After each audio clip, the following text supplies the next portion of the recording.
bad. Well, it's like I think people are waking up. it's like going back to the 2016 election with Hillary and their emails. Yeah. If any Republican had even been suspected of like destroying classified email Right? is in the, I mean Can you not imagine? I mean not only would they be looking at like losing their campaign spot, they'd be looking at getting arrested. Not only that, but also probably treasonous crimes and perhaps maybe Yeah. facing. So think about the whole Russian dossier and the collusion narrative that they were pushing for 3 years. The executives at the mainstream media, CNN, MSNBC, ABC, all those places, they knew that it was bullshit. That's how hard they peddled it, even knowing that it wasn't true. Can you imagine if they actually had something like that was true? How far they would take it? But when it happens to Hillary or when it happens to Elizabeth Warren, they don't cover it. They are Yeah, so impossibly biased and corrupt. It's not even funny.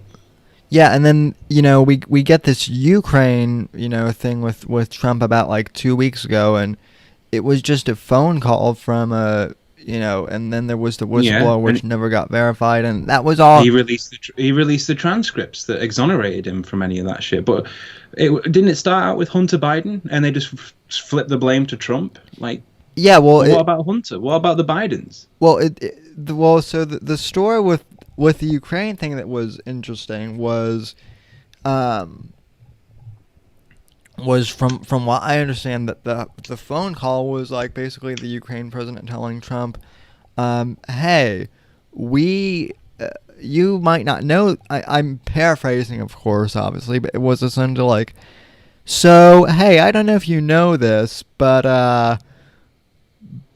Vice President Biden was doing deals with our last president while he was vice president of the United States, and doing power trading. And so Trump basically said, "Oh, well, that's not good.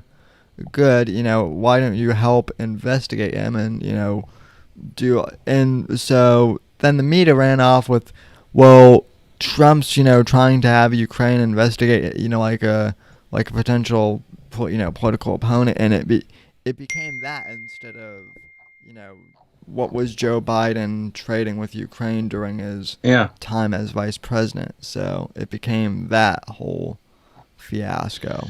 So they will just shift the blame. But unfortunately, there's too many people out there that just buy it. They'll just buy it because it's real. Trump derangement syndrome is real. If they are given a piece of news because it reinforces their vision of the president, then they'll take it. And they don't need to listen to anybody else who has an opposing opinion because they've already got that covered. They can just call him a Nazi. They can just call him this, that, and the other. And the mainstream media know that too well. And they're dying. Their figures are dying. Their views aren't good enough to sustain themselves with honest journalism. They know that. That's why the executives are telling everybody just to run this bullshit story because they've infected the minds of so many people that they actually believe this bullshit, and that's the only thing that's keeping them going. They're the parasites of truth, essentially. They're infecting people, and it's I don't know. It can't end well for the mainstream media because more and more people are waking up. I think more and more people are getting red pilled than they are getting Trump derangement syndrome at this point. And it's the same over here with Brexit. I think more and more people are waking up to the corruption of Parliament than actually want to remain at this point. So you pick up on things like the bullshit that the mainstream media puts out, and you get to a stage where you go, actually, you're wrong about that. That's complete horseshit. So. yeah, that is encouraging.